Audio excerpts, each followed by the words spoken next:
That sounds so wrong. I raw dog on a flight for 7 hours. It's like, should we maybe start, then we can stop talking bollocks? Or just talk No, we'll start talking bollocks now.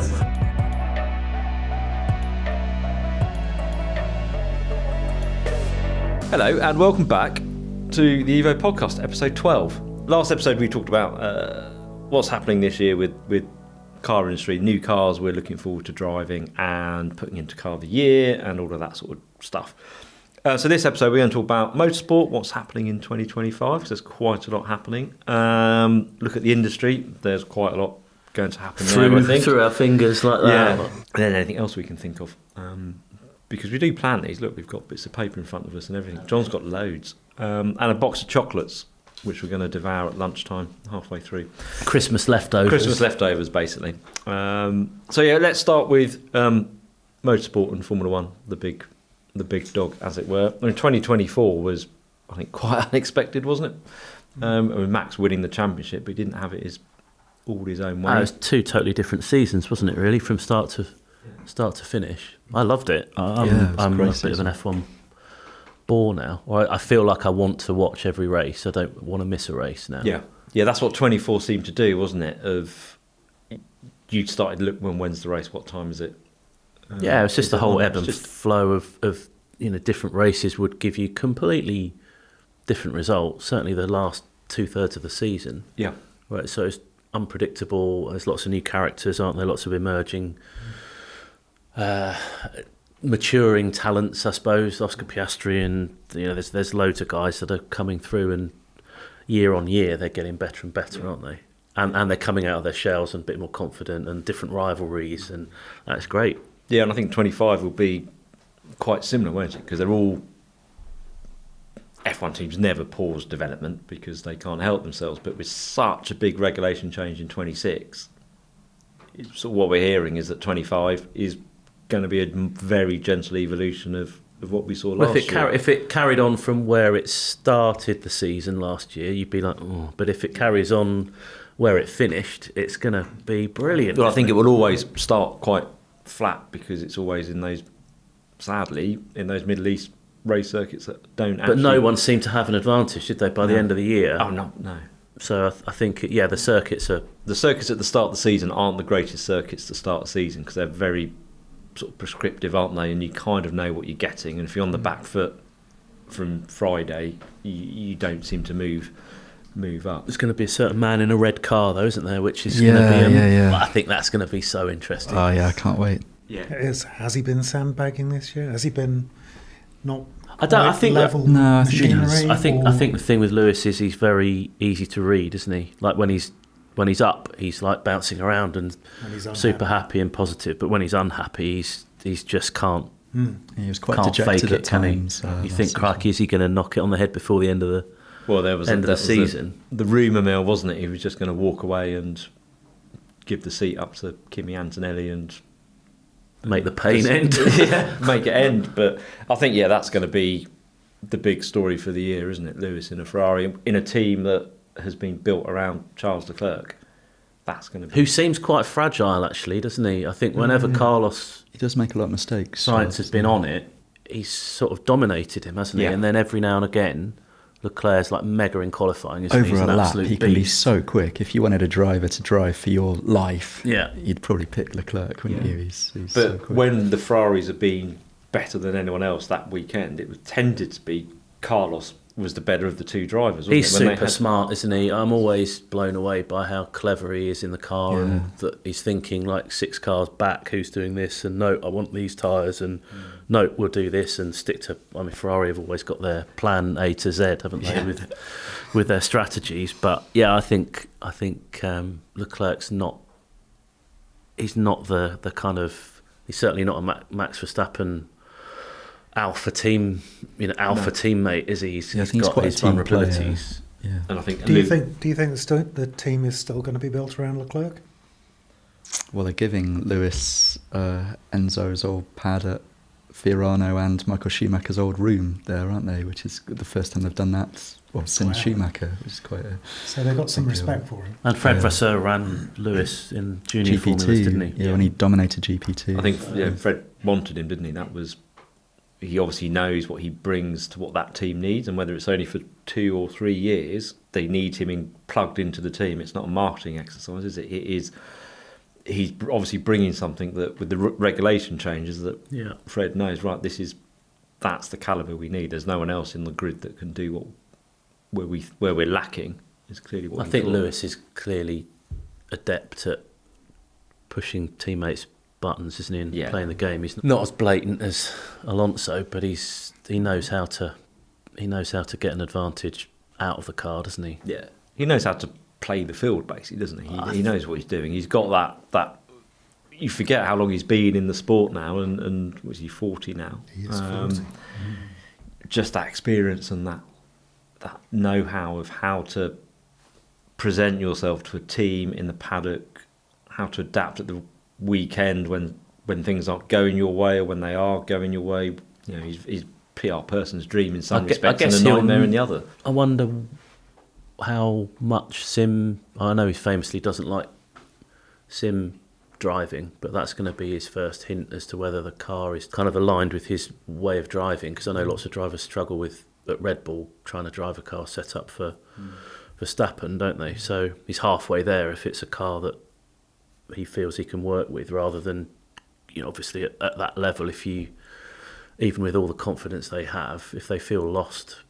Well, that seemed to be the underlying thing with the Mercedes, wasn't it? He was never knew where he was. Never knew where it was with the car. So it was either a great weekend and the car was exactly where he needed it, or it was, I don't know what to do with it. Sometimes you went on board with him and it looked like he was driving a roller skate, didn't it? You'd go on board with George and it was like it was the best car on the planet. It's weird, but yeah, that's just going to be this narrative through the year, isn't it? Lewis at Ferrari. Well, it will be at the start unless he's not quick, and then we'll find out. Yeah. But I think the thing about Lewis is he's very smart. He moved to Mercedes when he knew that they were going to produce a fantastic powertrain.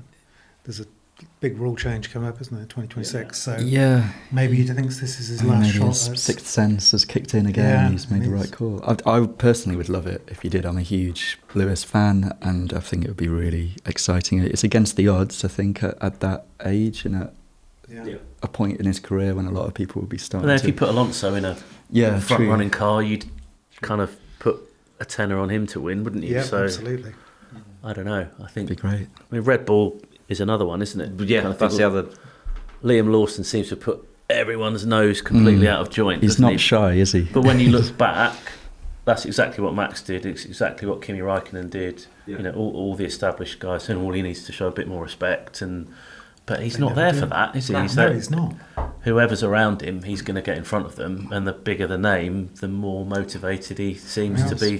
Mostly Checo, and it worked. Yeah, he completely annihilated him, didn't he? That was his target, wasn't it? There's no point me upsetting Yuki or anyone else because I want Checo's seat, so I need to get under his skin and be that sort of ever-present in Checo's mind of, it's Liam Lawson again. That'll be. I don't know how they'll manage that within the Red Bull team, because they seem clearly they love Max because he's achieved all the recent run of championships, and they seem very prepared to just unplug a driver and sling them out in the lower formulas. But if they've now got someone who is going to challenge Max doesn't seem to respond particularly well, does he, if he doesn't get things his own way? I mean, Lawson's only done something like 12 Grand Prix, I think, in his career, so he's probably smart enough that he's not going to try and upset the apple cart straight away. He knows. He'll treat it as he learned. When he's outside the team, he knew what he was doing to get into the tean. Now he's in the team, he'll have that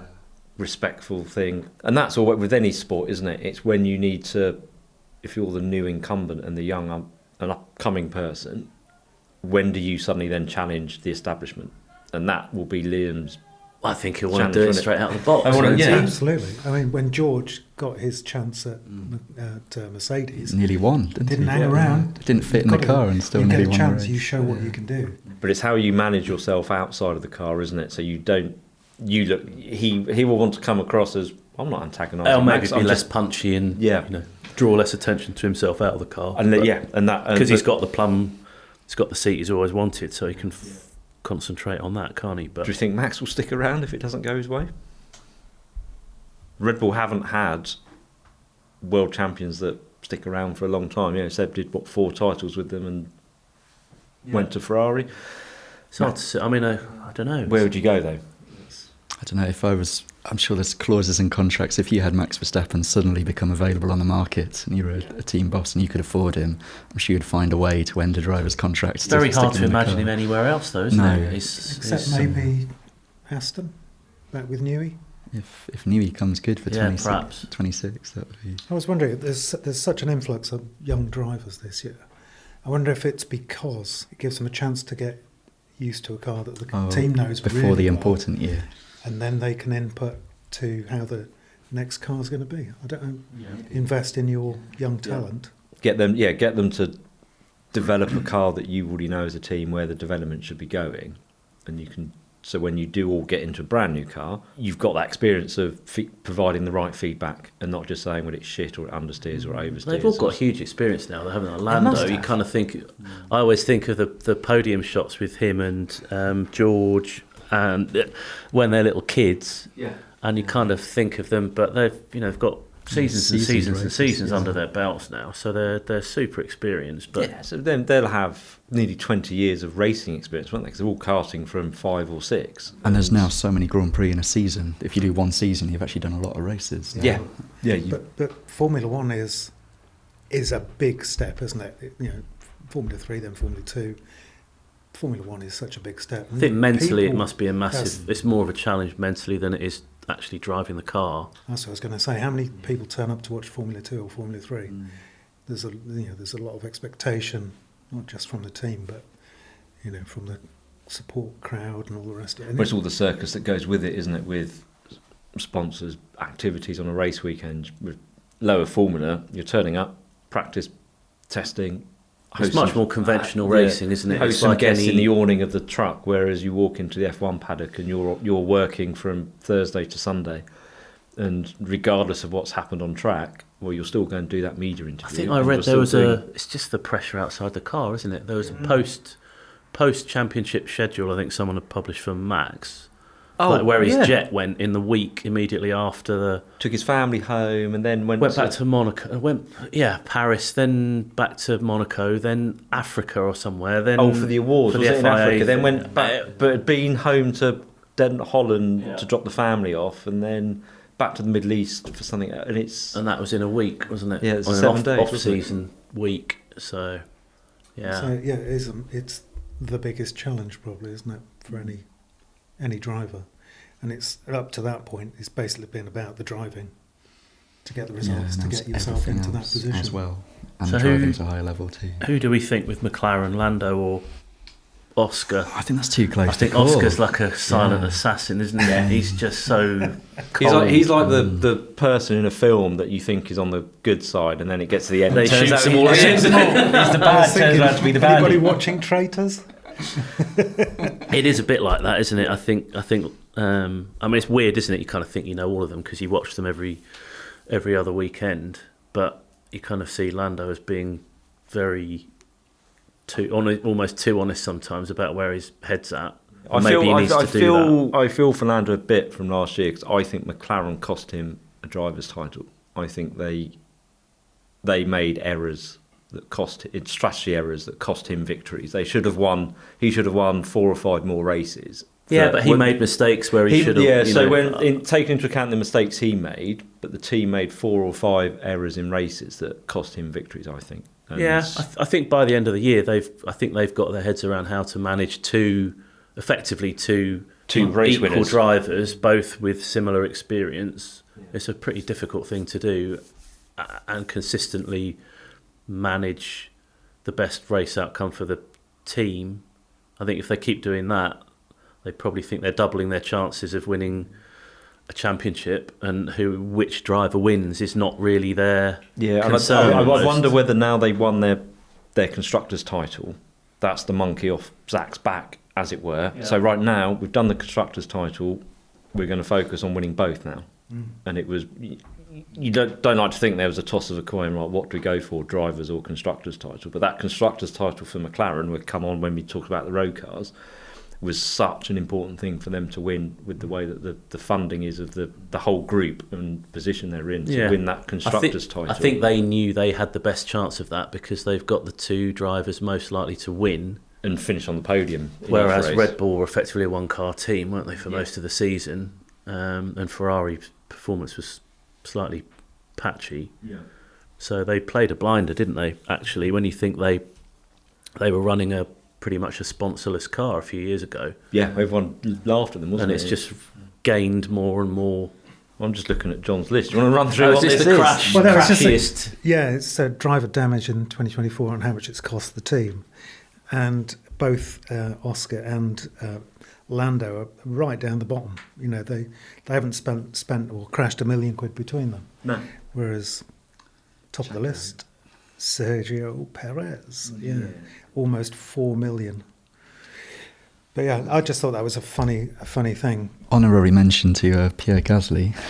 Yeah, he hasn't even scratched the paintwork. That's amazing. Yeah. So, But if you look at the drivers at the bottom, excluding those that only did a handful of races, but no surprise that Max and Lewis are towards the bottom as well, isn't it? It's Yeah, they know how to stay out of trouble, don't they? I think. yeah, I guess the only one that surprised me was how little Lance Stroll cost his dad. well, the fact that Fernando only cost more, very slightly more. I wouldn't have He expected had a big that. shunt at Brazil, I think. That must have done quite a lot in one go, I think. I guess we don't know. Yeah.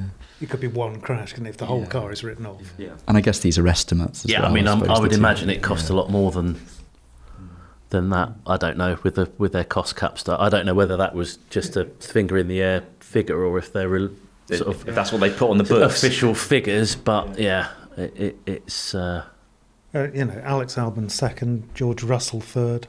Obviously, hasn't knocked Russell, but some people must think, God, I keep crashing.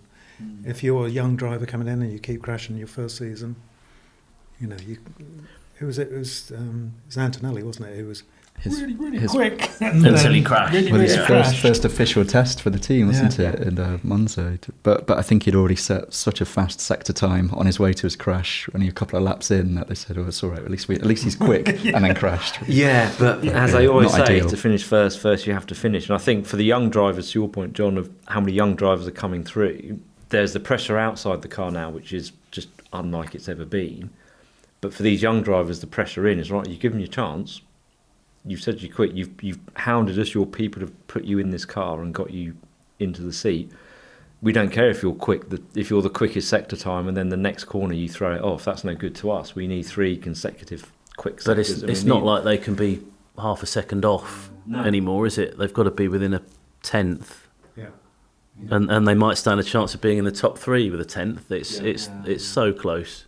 No, I'm It's really exciting. super excited about that, and it's great that the season starts early and goes on pretty much till Christmas. It's Yeah, I mean, I'm sure the personnel and the. Yeah, not great if you're a Paddock. mechanic for a Yeah. team when you've not seen your Yeah, if family you're for a working year. for a But team. yeah. Do you think there'd be any surprises this year? Surprise winner, or a team that is higher up the constructors than we think? With Williams, they had sort of that inconsistent form, didn't they? They had good race weekends and then they would disappear, and you didn't know whether well, they were there or James not. Vowles has been very. There's that famous interview where he said, "I don't care about 2024. I don't care about 2025." Didn't he? And they kind of took him at his word when he said he can crash, and we just need to learn. And they're planning for 2026. And they've got Carlos Sainz on board now. Yeah, He's a and great driver. I with a think great James track Vowles is one of those quiet guys that achieved amazing things in previous teams, but he's not particularly charismatic, is he, compared to some of the other bosses? But from what you hear, he's implementing, completely transforming how Williams. Yeah, and when operates. when they're not crashing, and they're having a good weekend, they're competitive and they're in getting through to Q3, aren't they? And they're scoring points regularly when they're not crashing, or when they're having when they have the opportunity, they perform well. I hope it comes to pass for Carlos Sainz, because he's clearly a hugely talented guy. Seems really like too nice for Formula One sometimes, doesn't he? But for him to make that commitment to the team, to choose. he's obviously seen Williams. something.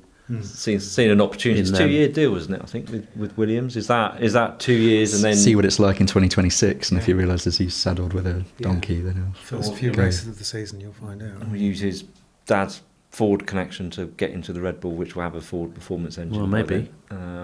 Just a stopgap or as you say, he's seen something in the team that he can. Well, it'd be nice to see Williams make a resurgence like McLaren, because they're one of the great teams, aren't they? So it's been a long time coming. Yeah, absolutely. And Le Mans, Well, yeah, it's going to be pretty special as well, isn't it? I know. Yeah. Well, we should say the World Endurance Championship, not Le Mans, but it's all about Le Mans. It's all isn't about it, Le really? ribbon. I mean, just a list of manufacturers in the hypercar class. So Aston Martin, BMW, Alpine, Porsche, Toyota, Cadillac, and then you've got McLaren, Mercedes, AMG back. And You've got don't BMW forget M4, Corvette. Peugeot and Ferrari in the top class as Peugeot, well. Ferrari in the top class. Ferrari in both, Porsche in both, Aston in both. It's always that thing though with sports car races, isn't it? You if you're an old fart, you do worry because it's been through this phase before where there's been so many manufacturers involved, but of course only one manufacturer can win. And on the Monday morning, someone in account says you didn't win. No, you're not having another 300 million euros. I mean, Peugeot's got to be in the danger zone, haven't they? You do well. So Linda Jackson at Peugeot has said they don't need road cars to a PSE road car program to justify their World Endurance Championship program. But if you flip that on its head, why do you do a World Endurance Championship program if you haven't got the technology transfer story or the product to back it up? But then you want Peugeot in there because they've got such a sports it's such car. a great name to have and involved, and when you're at Le Mans trackside, you can almost feel the kind of home. Yeah, whenever there's a French team racing at Le Mans, Yeah. the place has a buzz about it, doesn't it? Yeah, they don't like to leave it to the foreigners. It's their race, they want to be there and they want to be competitive. I mean, this year is going to be, and the spread of cars as well. It's the regulations have allowed that sort of variety to come in. Everything from a Valkyrie to the Toyota and the Ferrari and the established hypercars that have been around for 2 seasons now, 3 seasons.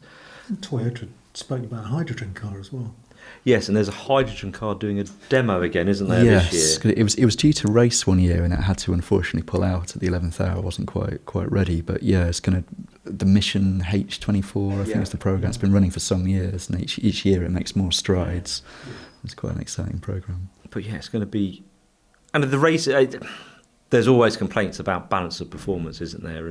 But you have to look at it from if you're trying to attract the biggest audience, you don't want to see a car at a 24-hour race be 10 laps ahead after the first 2 hours because everyone's like, well, I don't understand this. You need them all on the same laps, racing. I can't get my head around how close the racing is now. I've been lucky enough to go the last 2 or 3 years, and it's mind-blowing. You can't disappear. It is like a sprint race the whole time, It is. isn't it? Yeah, in it every really is. class now. Yeah. The P2 cars are ridiculous as well. At the very end of the race last time, there was loads of cars on the lead lap still, weren't there? I can't remember how many, but it was really close. That is crazy. 24 hours. But it's through the field, isn't it? The GT3 cars are just at it. It's a war zone, the GT class, isn't it? But it's interesting. Mercedes coming in. They've teamed up with Iron Lynx, haven't they? Because Lamborghini have withdrawn, unfortunately. But you think, well, hang on, you've got a GT3 entry. You've got to have a hype. If you're in one category, you've got to have the other. Surely, It'd be a great story if the AMG one somehow ended up on there. But can't they make it last 24 hours?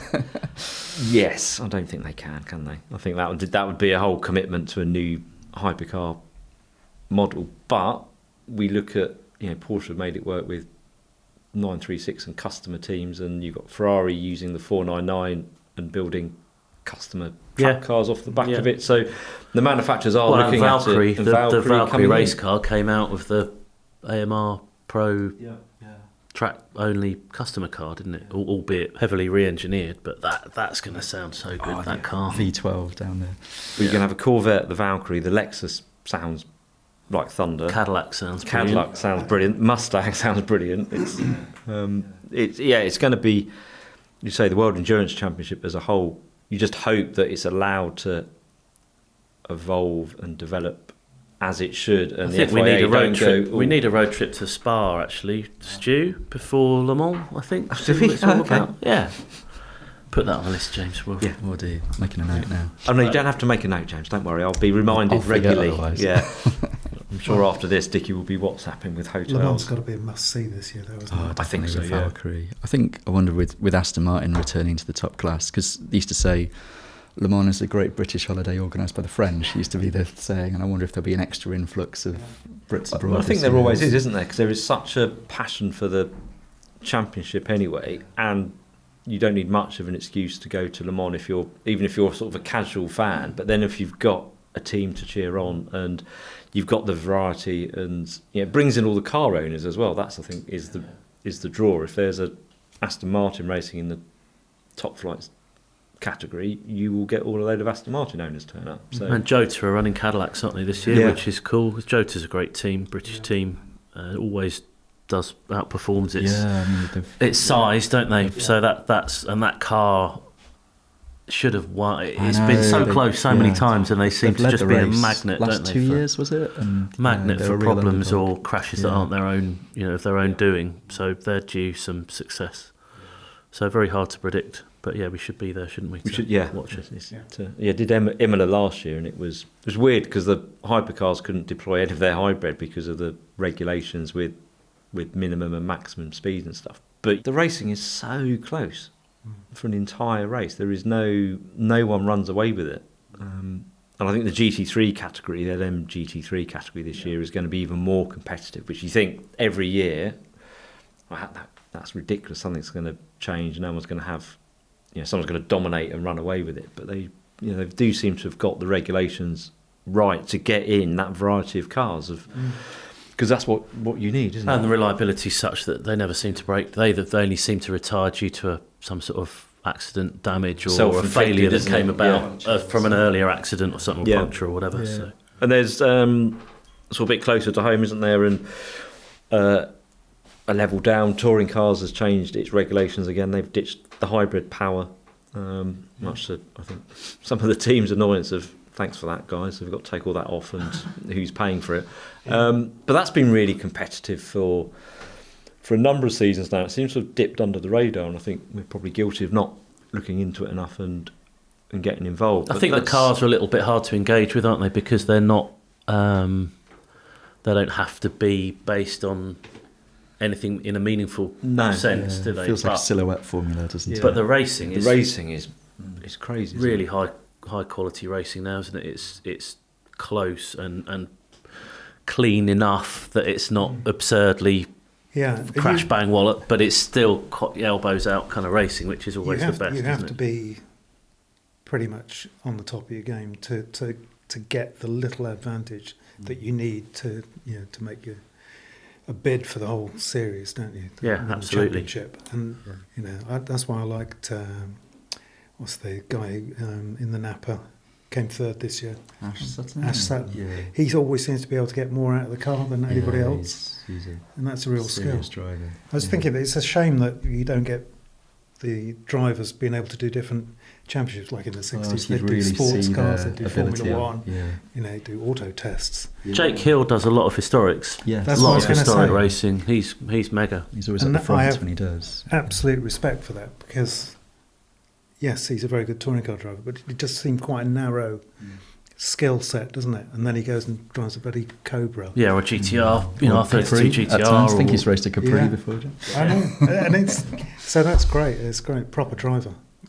I think Goodwood actually is the place you see, because Goodwood increasingly is a place for past or present race drivers and owners of the car. So it's great that you see 90% of the touring car grid on a historic touring car grid. I think that's makes Revival one of the and members meeting. Yeah, members actually, of Revival, isn't it? The two of the best race meetings of the year. Actually, if you want to get a true barometer of skill, who's you know who the good guys are, but all in kind of very different machinery. I love the races seem to be scripted almost, don't they? There's somebody coming from the back. Don't know what you're saying, John. I'm sure that's never considered. Never considered. It's not just entertainment, is it? Or is it? But yeah, the variety of cars and drivers. They have the success ballasts as well as ballast and then turbo boost. I think if you're ahead in the championship, you have to run. Yeah, touring cars is now going to be boost, isn't it? Touring cars is also. I read that if you're on the podium overall, then you have to run the hardest Goodyear for the second race. Okay. Tyres as which well. is interesting. Yeah. Really have to work for it. Which makes again it becomes a strategy, and brings the best out of a driver, doesn't it? Mhm. Of that, because it's gone through that phase of just being a very expensive banger race series touring cars. I think that's where it lost a lot of its credibility, and it's the racing now is, it's close, but it's much cleaner. And well, they're not manufacturer teams now, are they? So they don't have huge budgets to build new cars. It's a real problem if they do too much damage, isn't it? So no, I've been quite a fan of it. I lose Sunday afternoons occasionally to. Well, we're lucky, aren't we? Because ITV4 has full live coverage for the whole day. So brilliant really coverage and good mix of commentators, isn't it? So David Addison sort of runs that really well, I think. And Tim Harvey on co-coms, and Paul O'Neill with the support races is really good. They're all quite enthusiastic, aren't they? Yeah, and it's clearly a close-knit community because they all know. They know everyone. They in the know paddock, everyone. don't They know what's going on. It's a great. If you can't get to a race, certainly watch the coverage on TV. But I'd go to a touring car race again. Haven't been used to go every weekend for years, but it's one now. I think the support package has been better in the past. Yeah, that seems to have been tailed off a bit. That used to be manufacturer supported though now, and it's not at the moment, is it? Because Ginetta have moved to British GTs. Yeah, Radical still support BTCC. They have the Radical Championship Mini Challenge, which I don't think is supported by. It's not, but it's almost become the new Clio Cup. That's kind of a feeder series to Carrera Cup's the biggest championship, isn't it? In that support package, which is always good to watch. But it's the. You just sometimes need the variety. Classic historic touring cars used to They've do dropped some historic and mini racing as well, some mini Miglias and stuff they've put on the support package, which is they good were always fun. Fantastic. Yeah, sometimes better than the main event. Yeah, it was the one make series from the manufacturer, the Vectra series. Vauxhall built. I've done I did a few of those. The support Toka package stuff was always good because it felt like there was a buzz in the paddock, and I would sort of dip in and out of it, but the guys that were there because they wanted to progress to touring cars or something, it was it just, I don't know, it was a serious, you can see why people want to race there because the level of racing in the support packages is quite high. Plato started in the Renault Spiders, Sport Spiders, didn't he? It was the feeding ground. And Andy Prio drove Sport Spiders. Yeah, Phil Bennett drove Renault Sport Spiders. So touring cars are a feeder series. It'd be interesting this year without the hybrid, but how hopefully they doesn't change the racing too much to. No, I think it will still be super close. Super close, super unpredictable. Rallying, we need Henry here, really. Yeah, World Henry's Rally our Championship. rally correspondent. Yes, Robin Perra's back in the Toyota, isn't he? That's going to be exciting. He took a bit of a gap year last year. You think he still did a few rallies and invariably won when he did turn up. I think it sort of makes it very hard to follow, though, doesn't it? Because Ogier did the same thing, didn't he? Did sort of selected rounds of the championship, and I think the coverage of it is poor. I always think back. I find it hard to. I never know where it's going to be on. Don't know when it's on, and even the TV coverage. It's if you think back to what they used to manage to do when you had blokes in an outside broadcast van lugging cameras into a forest, and yet now capturing footage with drones, GoPros, and stuff has never been easier. Miguel's laughing in the corner. Video's not easy, but they seem to. You've got less variety of shots, and it's just. And I know the events are also you're rerunning the same stage, but surely that makes it easier. Well, I think David Richards had a vision to make it more television friendly, didn't he? Yeah. Many years ago now, and they've made a big push to try and make sense of the shorter routes and services, and centralised. Which I get from how do you package a TV program, but it takes the spectacle away, the epic adventure of like Safari Rally or the really long distance stuff. But even that, by making the event more compact, I don't think they've made the most of the fact that it's now easier to set up fixed cameras, because if you're running the stage 2-3 times, it should all just be. It's too much reliance on onboard stuff. Yeah, and the cars don't look as dramatic inside as they do because they're ridiculously quick. I looked at Rally Spain not last year before. Bit cynical. Oh, these aren't as good as standing in Kilda watching Colin come past crossed up in a Subaru. Bloody, they're so fast.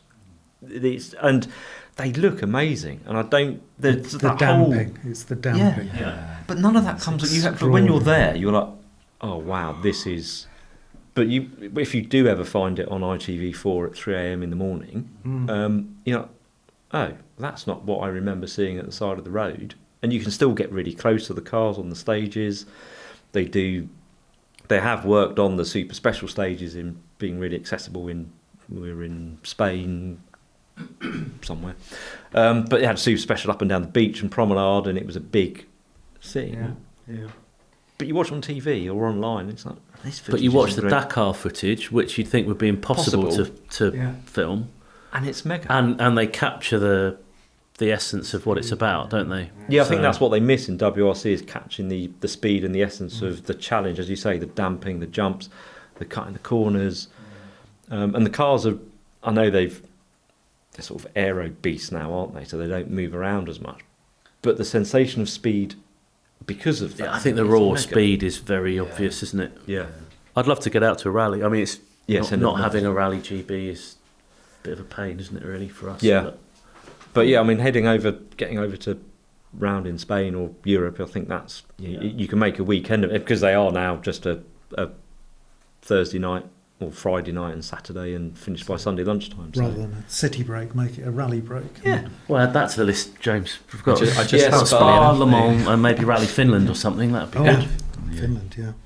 The thing is, I get as much, through the social media that I look at, I get as much historic rallying as I do modern rallying come through, because it's clips. Yeah. It's proper cars being driven.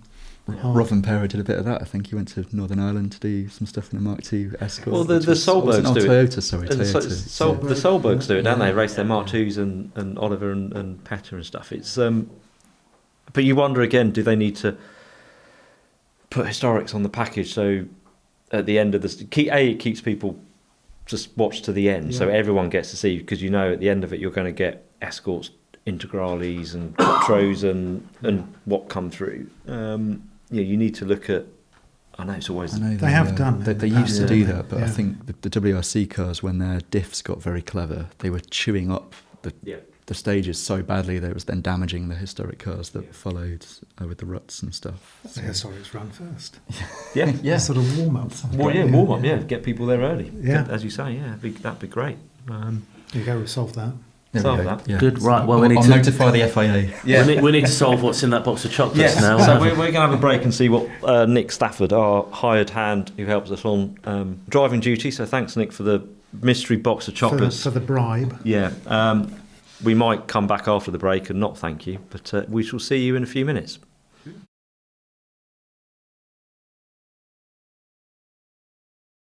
Welcome back to part 2. I hope you enjoyed your snacks. We went old school, John and I, Flake and Mars. Dickie went brownie Lion Bar. Brownie Lion Bar. Sounds wrong, tasted right. It was good. Yeah. And we couldn't convince James to have any dairy product because apparently it would kill him. I don't know how he knows this because he's still alive. So at some point he must have had some dairy, died and come back. So we tried to get into it on Milky Way for the ultimate dairy intake. Anaphylaxis. Yeah. But he bottled it. Anyway, part 2, dumb motorsport industry. Oh. Blimey, because we're experts on this. Can of worms. It is a can of worms. It's not a particularly rosy picture at the moment. There's some big challenges out there with lots of things happening with whether they're at government level with petrol and ICE bans. Norway's has started, I think, kicked off on the 1st of Jan. UK government have said that, I mentioned it earlier or in another podcast, that 2030 is definitely going to happen, and now we're going to talk about how it's going to happen, which feels the wrong way round, doesn't it? Don't you work it out first and then tell people it's what's just going to become happen? the mess. Yeah. I think we all thought it was going to be, isn't it? I mean, you just said about Ford's looking at £100 million fine. 100, yeah, for missing their ZEV mandate, and yet Stellantis, who met the targets, are still complaining that it's not workable because it's now 28% this year they've got to sell of cars that are zero emissions, but the market, no one's buying new cars. Yeah, but so Ford are being fined £100 million for building cars that people don't want to buy and selling them cars they do want to buy. Because if you're a car company, what are you supposed to do? Yeah, you've got legislators who are just, what do we need to get a headline for tomorrow? and we don't care about the Well, consequences. they're such arbitrary figures, aren't they? So, what is it? 28% of the sort of Everything you say. sales. It's in consultations, and the 28% may come down perhaps for this year.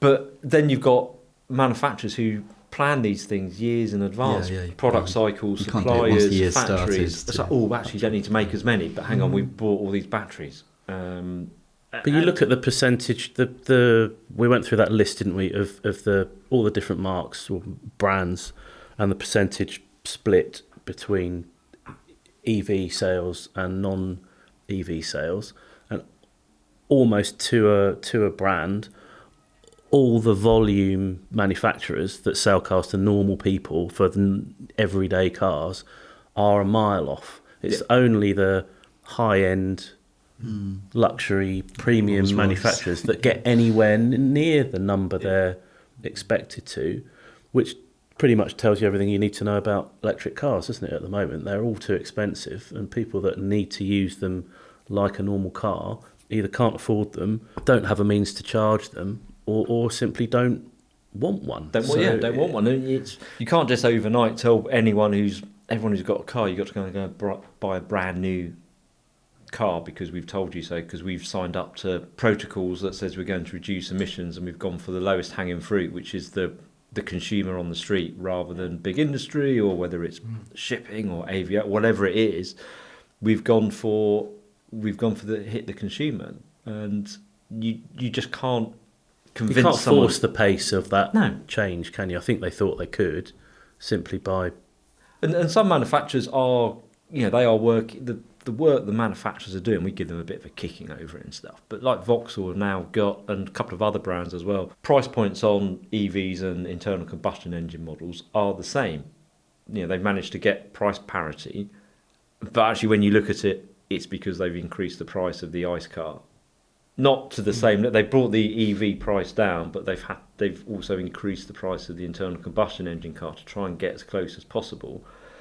But even so, if people don't have the money or the need, and we have to remember, while we love cars, we're always looking, what can we buy, what do we want and stuff. The average person isn't a car enthusiast. The car is a necessity, and people don't buy a new house every 3 years because they want something different. And it's the same with a car. For a lot of people, it's a huge cost. It's an inconvenience, and they have to have a car because there isn't another solution for them.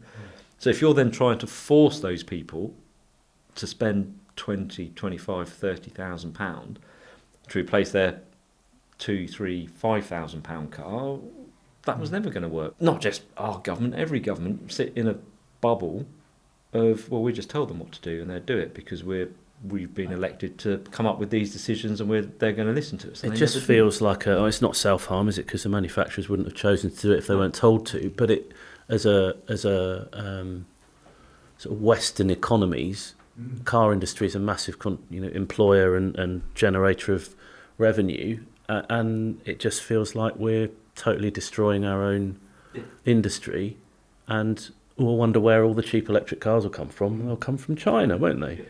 Which I know it sounds like I'm on the Joe Rogan podcast or something, but it's true, isn't it? If it carries on the way it is, you've got manufacturers at the moment that they know the percentage of their overall production that needs to be EV. They kind of know they're making them and they're going to find them quite hard to sell. If they've got, but the fewer ICE cars they sell, relatively the fewer EVs they have to sell. But if people are wanting to buy the petrol cars, but also and they're restricting the supply of them, aren't they? Yeah, but also these big groups are built around economies of scale of selling.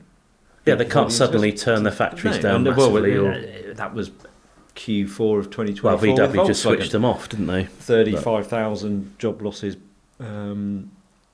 pay cuts, pay freezes. Read something last night of the management at the very top, £300 million pay cuts they're taking across the board at the very top. It is in all these situations, everyone always says, it's only the people on the factory floor that take the hit. But they're well remunerated anyway. But that's still a big thing, and that's the level they're at. They're having to look at everything. I think the Audi e-tron factory in Brussels has just been mothballed because no one wants to take it on. There's no demand. But the knock-on effect, you've then got the supplier chain, you've then got the cleaning company that cleans the factories, the staff canteen, the groundworks company, all the supply, the local infrastructure that relies on these big employers. And you can't use that as an excuse of just carrying on as normal and turning a blind eye to some of the the global challenges that are out there. But you can't just make a decision and go, yeah, this is good for a headline and a sound bite. In 5 years' time, you've got to change your entire business model. I mean, entirely selfishly, all this feeds into whether the manufacturer's in a position to make the stuff That we like. we want to we want to drive or watch racing, isn't it? So if they're all struggling, or all the really big hitters are finding it hard, I think the smaller pure performance or high end luxury brands are the ones that are doing reasonably okay about it, aren't they? Because they don't have to make sense of this across like Stellantis or VW Group or something, trying to juggle all these figures and punitive fines on every car they sell that isn't an EV. Well, Stellantis is another one, isn't it? Carlos Tavares went early. He said he was leaving. I think he gave himself 18 months' notice, and he left in December. Yeah, was it within 3 months of saying he was going to go kind now? of walked before they made him run, perhaps. And that was down to American dealers saying, we don't want these cars, we can't sell them. We need cars that customers want. Why are you giving us these cars that no one wants? And if you think of the Stellantis, the brands they have and the footprint, and we look at it maybe from a European point of view, but you only need to look at the global markets. Yeah, the US domestic market stuff that they're responsible and for South building. America and Asia and all these markets that all these big conglomerates now produce cars in. If it doesn't work, you're absolutely screwed. And if you set out a strategy a decade ago, this is what, for example, Stellantis is going to be, and then suddenly all these governments come in and say, you need to change that, you're going to have to change that. It just, it doesn't work. It's a bit like saying to Apple, oh, you can't sell this kind of iPhone in Europe or US, but you can, well, hang on a minute. That's not how it works. The foray over Apple having to change their charging cable for the EU was a huge thing, and that's a cable, not a car. Yeah, the pressure on I guess from a UK government perspective, it's easier for them to dig their heels in over EV policy because we don't have a car industry in the same way that Germany does or France does. Or that's the sad thing is that we don't have a car industry, isn't it? And but we do have manufacturers investing a lot of money and employing a lot of people. Nissan, Toyota, 125,000 people or more than that employed by the UK. And Jaguar, Land Rover, and then the Aston Martins, McLarens, and Bentleys, and Rolls Royce. Rolls Royce have just invested 300 million into Goodwood, which is great to accommodate demand and special models. And and their car probably suits EV better than any other, doesn't it? And you've got Mini as well, but then tariffs, what's happening with those, and you've just got this perfect storm of lots of people just interfering, telling people how to do their job, but you kind of feel it's just for someone else's gain to say, look what I achieved, and then they bugger off and go and do something else. I don't know. It's for some of those big brands, it is a bit of a worry. I mean, the VW Group one, I think, is probably more serious than we're aware of. I think there's some. If you think of the size of that group and how do those brands all operate, and what are they used to earning, and what they're going to earn in the future, and what they're going to sell, and the ramifications for the wider industry because of the supply network and everything else. And they are that's global. They've got they've all got factories all over the world, and that's the thing. It's and they build these cars for those markets, and but they're with an economy of scale, and it's a house of cards, isn't it? You take one out, and that's it. It feels like that. It feels it's a concerning time, and you feel for anyone who works at the coalface in these industries of working for a car company or a supplier, of what's going to happen based on decisions made by those who don't know the industry or understand the economics of what that sector does. It's a concern. Well, shall we distract ourselves with wondering what some of the smaller companies, McLaren.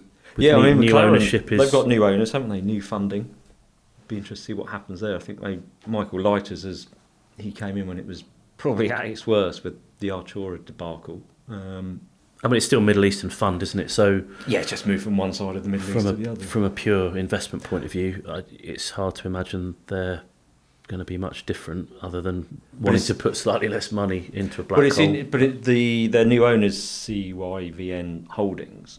What's really interesting, who else they own and invest in. So they've got an investment in NIO, who are the Chinese battery manufacturer, and they're the company that are doing the tech of battery swaps. Yeah, So you go into so a sort of station, cartridge come in, system. take the battery out and drive off again. 47, which is sort of a brand that isn't in the consumer sector yet, but they've got ambitions of being an EV manufacturer in the high-end space, and they're led by Nick Collins, who's ex-JLR, and lots of other ex-JLR people, and there's some McLaren people already there before this deal was done, and they've sort of cherry-picked some very good people from different manufacturers. So they've got a portfolio of cars they want to build, but no brand. And McLaren only has a portfolio of mid-engine supercars. And they were facing having to challenge invest in all of that. All of that stuff. So does that give you, out of two brands, you get one, you get the 47, and the design from 47 influencing, allowing McLaren to suddenly have a GT car or a saloon or an SUV or whatever without having to completely self-fund it. And they also own and bought the rights to Gordon Murray Technologies in 22, I think. So they own iStream. So it's Middle East funding, whether there's going to be a huge influx in cash or whether you've now just got this portfolio. They've got all these different components to plug in and therefore you haven't got dependency of, right, one of them's going to be a massive 100,000 units a year. You haven't got that pressure because everything is quite low volume but spread evenly. So that for McLaren, that's a really interesting proposition and position, I think, for them to be in. But I don't think you're going to see anything straight away that changes. It's probably a slow burn before we see any sort of fruits of these companies under one group umbrella coming together. It'd be funny if iStream meant we, in a roundabout way, saw Gordon Murray designed McLaren again in the future. That'd be quite cool. But that, because iStream when Gordon came up with it, EVs weren't even on the years and years ago. But actually, when you look at it now, it's modular, it's adaptable, it's what an EV almost needs to be, isn't it? So yeah, it would be fascinating to see what those four brands under that umbrella can produce. So that would be good. What else is on your list, James? You've got an extensive list. Jaguar have a year of not doing anything. Gap year. Well, obviously they'll be intensely busy behind the scenes, but by doing nothing, I mean they won't actually be selling any products. You've worked at a car company. What happens when there's a gap in product? I mean, when you were there, they were still selling cars, but Well, I think it might slow down in the production side of things, but I think in development side it's probably pretty frantic. Yeah. And everybody has an opinion on what the new Jag, which they showed, might actually end up looking like and whether it's the right for Jaguar. But they certainly got a lot of publicity for a company that's not making anything at the moment. So, yeah, I really, I mean, we've talked about it before, but is pure EV, is that the way to go? For certain brands, I think, as Dickie mentioned earlier, an electric Rolls-Royce just makes perfect sense. Yeah. It's already a big, heavy car. You want the silence, you want the refinement. Most people probably don't drive them either, do they? They probably have a man to drive them. And sort of charging out. Yeah, and while they're doing what they do. Yeah. And a Rolls-Royce you've never driven in a way where the engine's always been in the background. It's always been a propulsion device, sort of silent propulsion system, hasn't it? Years ago, if memory serves me, they never used to publish torque figures or it just had adequate. Was it adequate? Yes. Yeah. And another car that it would work for, connected to Jaguar's Range Rover, if you have a motor on each wheel, gives you terrific. I think we'll see that this year, won't we? We'll see the Range Rover BEV this year, but yeah, that's as you'd expect of that for the off-road side of things. Well, motor on each wheel, just the capability there. Bizarrely, probably be lighter than the current Range Rover if you. Well, quite, yeah. Yeah. So yeah, but and I'm sure there's a heck of a lot of work going on behind the scenes, but it's the thing is, it's not the engineering of it. I think it's the pitch of it. Where do they come in? What bit of the market are they going to try and hit? I think that's a challenge for all the legacy brands, isn't it, when they come in, because you know them for one thing and then you move in to something else. And the Chinese brands don't have that. They just come in and you've only ever known, well, BYD has only ever been a Chinese electric car brand. Yeah. But Lotus, we've known, a small number of people have known them for mid-engine sports cars. They've gone and built the Electra and the Amara, which haven't exactly flown out of showrooms, and they announced at the end of last year, yeah, we're going to do some hybrid technology and Does that hybrid mean reverse engineering an engine into an EV platform? Wow, yeah, because the cost of, you've developed one platform, you're going to do another one, or are you going to, is it cheaper to? It's a very specific platform as well. That's Lotus were very.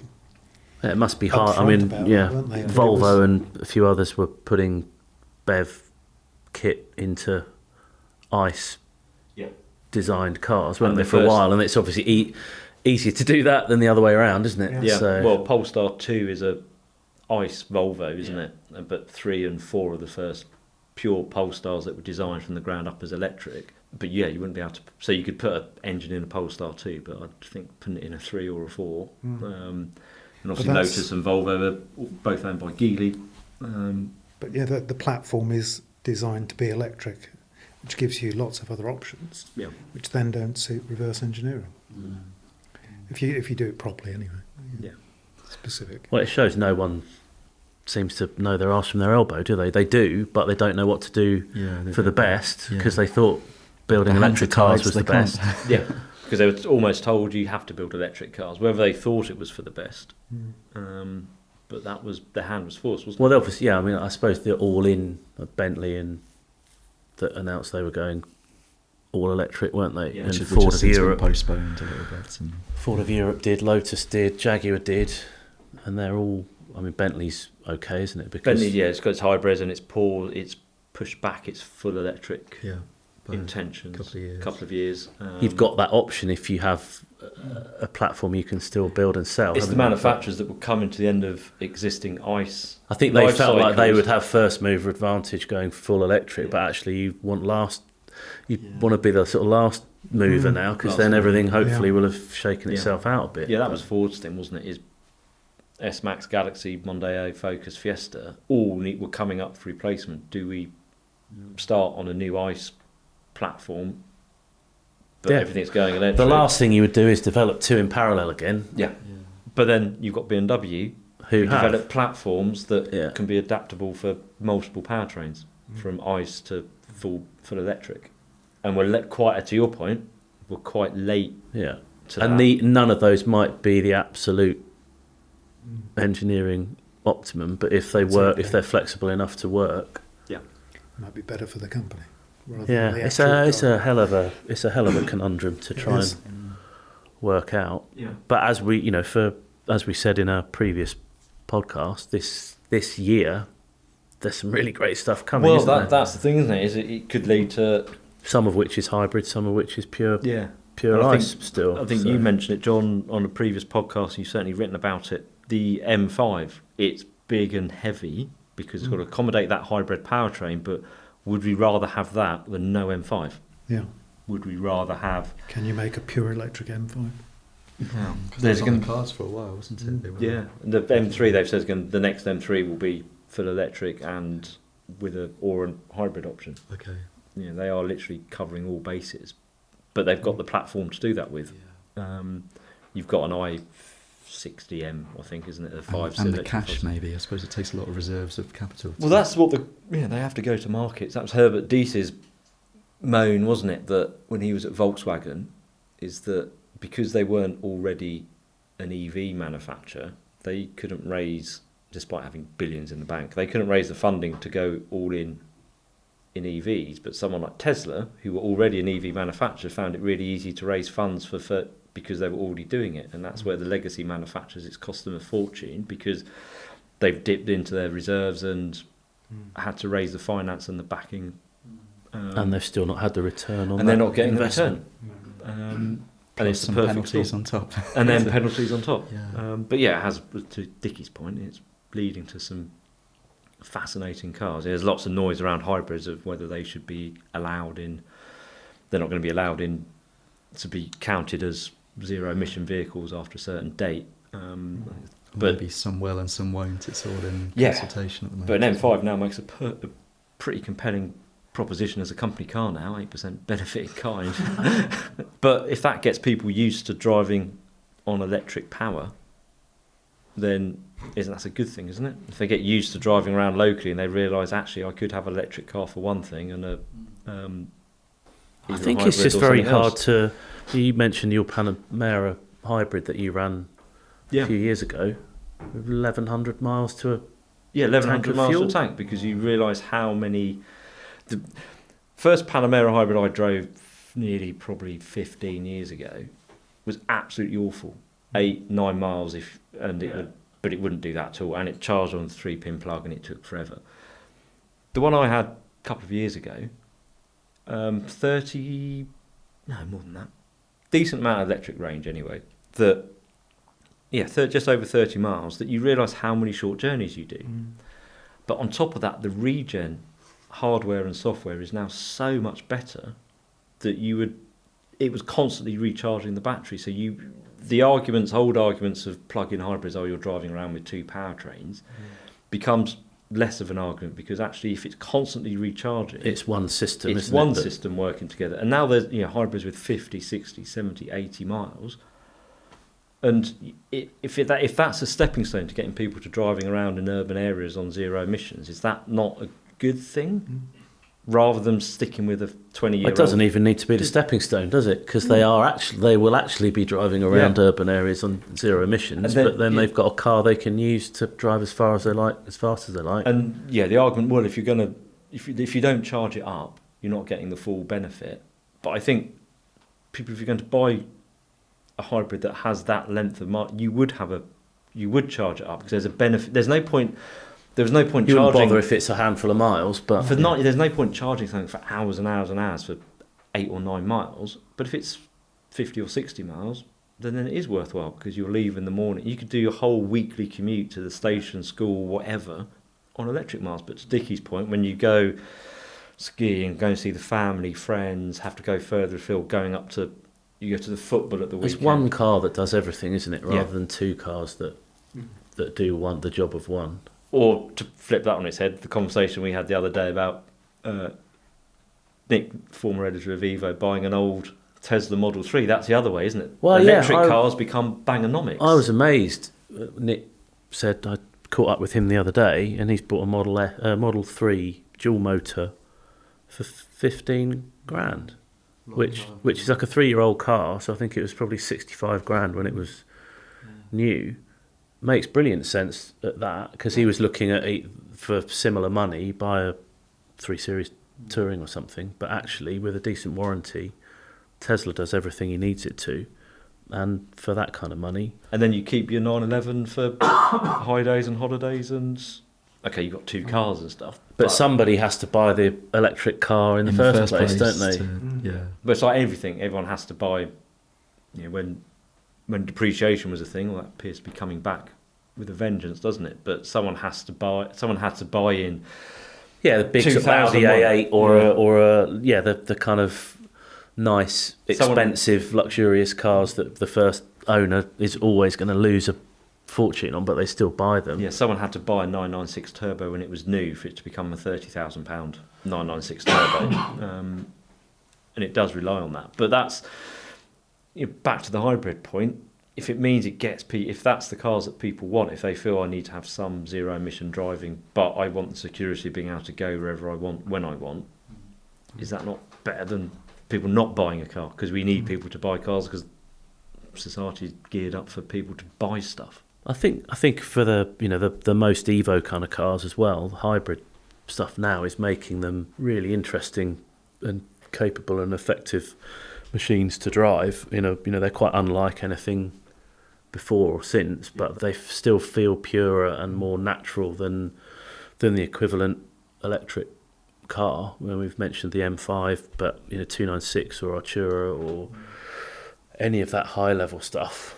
Yeah, the hybrid package is adding. It's pretty compelling, isn't it? And they can tune the ICE engine in a different way, in a way that they wouldn't have done before. So yeah, there's kind of mainstream volume meaning in hybrid stuff, but for us, for all the fun stuff, I think whilst we'd love pure ICE, light, high revving, noisy cars, a lot of the latest generation high performance hybrids are really exciting things to drive, I think. Well, we did the test, didn't we, in the current issue, M5 and Panamera, which you did, James, and Dickie, you did it with the RS7. Yeah.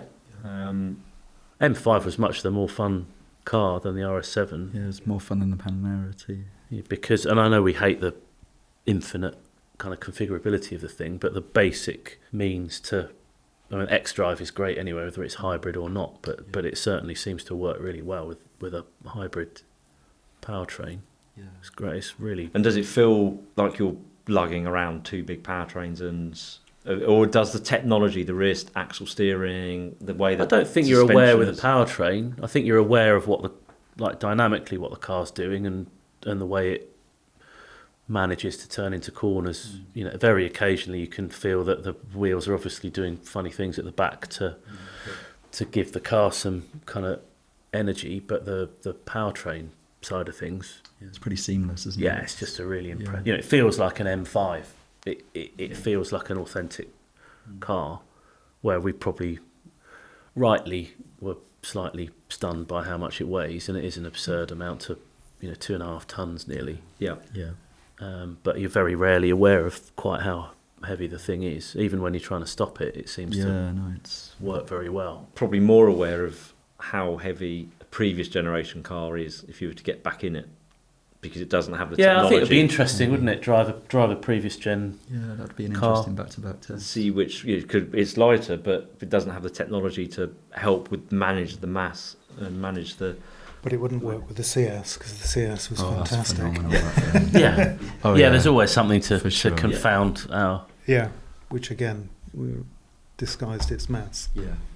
Made the M3 feel heavy. Yeah, it's a remarkable car. It was. Who else this year? Well, Porsche have got electric Boxster and Cayman. We touched in another podcast, didn't we, with the new cars coming, and they've had success with Taycans, and then a little bit of a rough patch at the moment. And Macan has just come out for them. Macan feels like a more relevant car. Well, that's launching into everything seems to be a crossover or it's soft SUV, attainable, isn't it? So. I think that I drove the sort of development test car Cayman, which they built around a race car, so it was a pure race kind of platform, but it was really super impressive. It's the first time I've driven a high performance electric car and quickly just drove it like I was driving a normal car on a track. Like, it had feel and it had brake feel, and you had to drive it in a certain way, but you were just searching for that best way to get it turned in, best way to get it out of the corner, and that was a few years ago now. So on the one hand, I'm sure they'll do a brilliant, fascinated to see what an EV Porsche sports car is like. But on the other hand, do you think so much of the reason for buying a sports car is the emotion you get from being in them and the sound they make? And it's why the 4-cylinder Boxster and Cayman didn't do particularly well, did they? Or they're not fondly regarded because they didn't sound great. Yeah. So I wonder... they're brave, aren't they? And I guess maybe they thought they didn't have a choice. Again, what we said earlier about if you're going to commit to a new generation of any model, what's it going to be? But particularly a Boxster, open top sports car, I don't know. Is it going to have the one vital component missing? Or are they going to go down the Hyundai N route where there's you engineering fake rev limiters? I just don't see Porsche doing that, though. It seems a bit too kind of contrived, doesn't it? Yeah, inauthentic. Yeah. They're not a gimmicky brand. No, but it's more like to be the Alpine hatch way of doing it, isn't it? You're right. Yeah, make it feel as close to an IC car as you can. Yeah, perhaps. Yeah. I mean, we can still have the ICE engine stuff here. We can have the ICE engine for a bit. I think in certain countries there's a EU security issue that means you can't sell it. But I think UK, and they're selling Macan, ICE and BEV alongside each other. And we'll have ICE Boxster Caymans and BEV Boxster Caymans alongside each other for a period of time while they introduce the new car, which makes sense. You're always going to have that. Be interesting to draw the curves on the graph, won't it, over time? To see, absolutely. See what and they've done it with with 911 with hybrid. Obviously, it's got no electric drive, the GTS T hybrid, but there's a turbo big T, capital T, coming at the end of the year, which will undoubtedly be hybrid, and that whether that has any electric drive like an Artura or a 296. Yeah, it'd be interesting. And again, it's a stepping stone. If that gets people used to having some form of electrification in a sports car, will it make it more I think accepting? the Porsche way is it doesn't mean it means everything, but it doesn't change how the car drives at all, does it? It just has more performance. It almost seems like a Porsche have gone about making a hybrid road car the way they would interpret racing regulations and found a loophole. It doesn't actually have to have any EV only mileage. We can just make it go faster. Brilliant. Well, we'll do that. But it counts also as a make hybrid. it faster, but make the engine more efficient. Yeah. And that's what the T hybrid does in the GTS. They wouldn't have got that performance level that efficiently if they just went down an ICE engine route. The hybrid allows that engine to have more performance. Which, as you say, it's like looking at the rule book. Does it allow you to tune the ICE engine to be efficient somewhere else? Yeah, so it allows them to meet even tighter emission regulations by making the ICE engine more efficient where it needs to be, not only to pass tests but also to be better, to benefit from the performance of the hybrid system that they've installed in it. Yes, it's a hugely complex piece of engineering for. I mean, that's a truly integrated thing, isn't it? It's not like one thing can cut in and out, which they're all in on that, aren't they? So if some bright spark in a government somewhere decides that, all the cars have to have a certain percentage of EV only capability, then they'd be a bit screwed, wouldn't they? Would it be interesting because there's no plug on it, so you don't plug it in, but it's more of a hybrid than a mild hybrid, if that makes sense. It's not a mild hybrid, but it's not a full plug-in hybrid, but it uses its electric energy all of the time to make it as efficient as possible. It's an engineer's way of doing it, isn't it, rather than a legislator's way of yes, an engineer's read the rule book from the legislation, said, right, so this is what I need to do then. So that's a car I want to spend more time in this year. I think that engine is a fascinating powertrain. Driving it. They're coming in, aren't they? They're arriving 2 and 4-wheel drive in different body shapes, so that would be interesting. Who else is doing anything this year? What's on your? Well, it's troubled times at the top of Stellantis, the huge conglomerate of different brands. The Carlos Tavares, who's been at the helm and kind of built that. Yeah, I wonder what John Elkann's going to do there, and what do they do with all those brands? Because from the outside, it looks like all those brands are actually, you take the badge off, and there isn't any brand identity.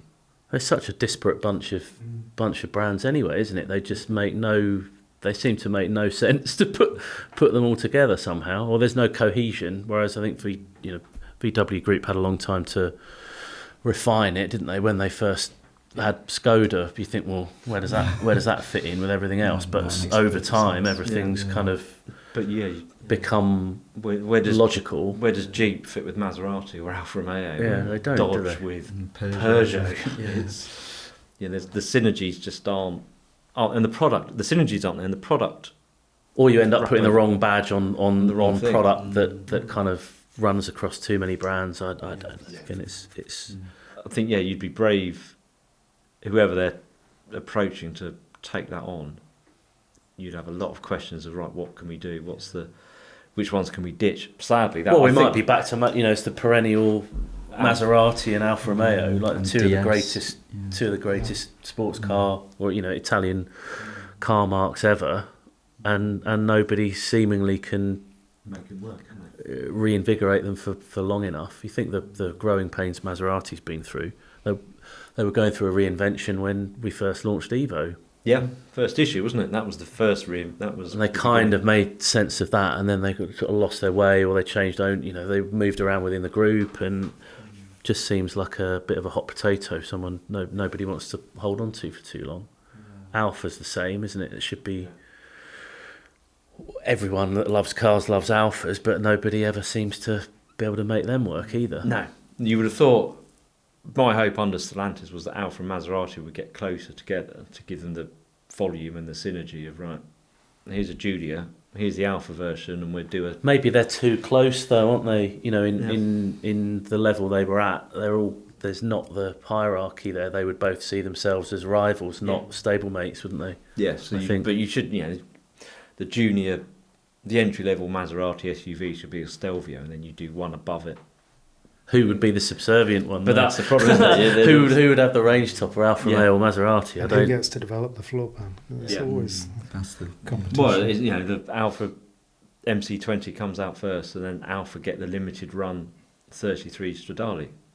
Yeah. And you could argue for both should have the limited run €1 million car, and someone else should have the more volume. But was the Alfa ever in the plan at the start? Probably Depends not. who you speak to. That's that car's the been thing, rumoured for so many Yeah. years. I mean, the Giulia was a great car, and that had its own platform, didn't it? Yeah. With a lot of Ferrari people involved in it, and But then why did they not take the Giulia platform and use that within the other Stellantis brands? but it would have made a much better Maserati than Yeah. the Maserati platform, wouldn't Someone it? right in saying that Giorgio platform's only been used for Stelvio and Giulia, not for anything else. But that could have been used with Vauxhall, Peugeot, Citroen models. You could have, it's front-wheel drive, four-wheel drive. Rear-wheel drive and, with a Giulia Quadrifoglio. And you could have done everything with it because it's quite adaptable platform. But Alfa haven't even used it to its full extent. It was developed at top speed, wasn't it? It was a really short development program, that car. But it was a Marchione plan. But it did. You've got four-wheel drive on it as well. So you've got, and then Stellantis has gone off and developed their own platforms for other models that compete in the same sort of space in that, what is it, D segment or whatever. I think like the Alfa. I think Giulia feels quite old now. Does now. Six-cylinder car does certainly. So I think you appreciate when something doesn't have the continual improvements and development that maybe some of the bigger manufacturers do. It quickly starts to fall behind, doesn't it? Yeah. So maybe they've reached a tipping point there where they. Well, I think it's obviously everything's been on pause. What do we do? And then it gets too old to be used anywhere else within the group, so it's left on its own, and then it becomes it's either quite cheap because all the capital expenditure's been paid for, so doesn't matter how many you sell to a point, but then it can't be used anywhere else, so you don't get the economies of scale, and then what you're doing with the other brands don't suit what Peugeot are doing doesn't suit what Alfa needs. It's a bit of a vicious circle. I think it's probably at some point someone said this would be great, look at the size and the footprint, and actually it's probably just so big you can't make head nor tail of it with all the brands they've got under there in the Stellantis group. Yeah, I think Dickie's right though. If you look at Volkswagen Group, they've acquired gradually and they've come up with a forward-looking plan. This lot have just been chucked all in together. They do seem to have been slung in, don't they? Yeah. Slung in together, and no one's really joined them up. And I don't think you could. I mean, how do you take some of those iconic nameplates in America, Jeep and Dodge and whoever, and how does that fit with Citroen, Peugeot, and then with Alfa Romeo and Maserati? 3008 platform for a very, very Dodge. Dodge. Yeah. So have we got any personal projects or aspirations for this year, John? You're working on your Capri, aren't you? So the Capri. Yeah, Is that a bit like the Stellantis? No one sort of. It's the opposite of Stellantis, isn't it? Thrown together and no one knows what to do with it. No, it's going through a period of rejuvenation at the moment. It's just spent another chunk of money on it. It sounds like Maserati, yeah. Yeah, so we started a starter problem, so it can be used now. It starts every time. And we've just taken out the unsatisfactory power assisted steering and put the Motorsport Tools, the MST Escort power steering in it. So that's happening. Is that happening at the moment? You haven't driven it with that in it yet? No, only just around the yard. Yeah. Because it was the brakes went blood. But that's good. It answers the question because you can just turn it off. Can you run it without power steering? No. So that was an emphatic answer, which was good to know. And the next thing that happens is it's stripped back and it goes over the road to the paint shop. Ooh. So yeah, it's coming along quite nicely. When is the deadline? No idea. That'll be quite soon though, won't it? If they get it painted, summertime, it should be out and about, by shouldn't the spring, it? Yeah. So it'd be an Evo track day. Yeah. Coming to an Evo track day near you soon. Just not what year? Yeah, spring at some point. Spring somewhere. No, but it's quite exciting. Yeah. And it's deserved it for a little while. Great. Yeah. James, you must have some racing coming, haven't you? Yeah, I'm going to do.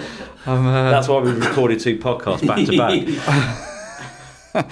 Yeah, I'm taking a bit of time off the end of this month to go to America and do a lemons race. Brilliant! The 24 hours of lemons. Do you know what car you're driving? Yeah, I'll be driving a Toyota MR2 Mark III with a huge wing on the back. So develop lots of downforce and doing that at a track in Alabama, Barber Motorsports Park, which is supposed to have this amazing museum attached to it as well, with all kinds of stuff there. So it's not a 24-hour race. I think it's a 12-hour race. They're still long, aren't they? Yeah. So I don't know all the details yet, but there'll be a few of us in the car, loads of cars on the track. So, yeah, lemons racing is... You're not meant to spend more than $500 on the car.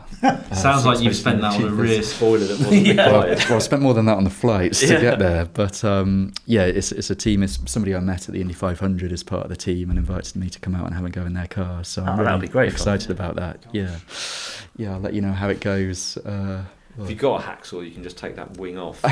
DRS. DRS down the straight. Drag removal system. So I imagine everybody in the team brings something to the team, a skill that.